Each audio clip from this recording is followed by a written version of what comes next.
Në Shtetet e Bashkuara, një projekt ligj për financimin e Departamentit të Sigurisë Kombëtare ka dështuar sërish të avancojë në Senat duke thelluar shqetësimet për kaosin në aeroportet më të mëdha të vendit. Ligjvënësit demokrat refuzuan të japin votat e nevojshme për ta çuar projekt ligjin drejt miratimit përfundimtar.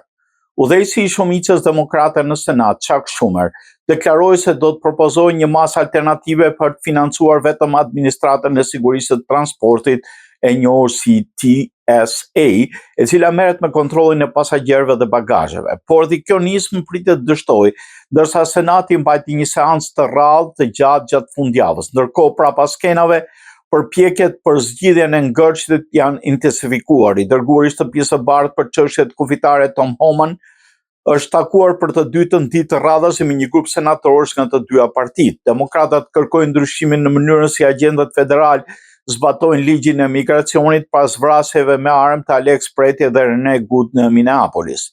Senatore republikane Susan Collins deklaroi se Shtëpia e Bardhë ka bërë një ofertë të re për të arritur kompromis, por nuk dha detaje, ndërsa lideri i shumicës republikane John Thune tha se ekziston hapësirë për marrëveshje, por vuri në dyshim seriozitetin e demokratëve për të financuar Agjencinë e Migracionit ICE.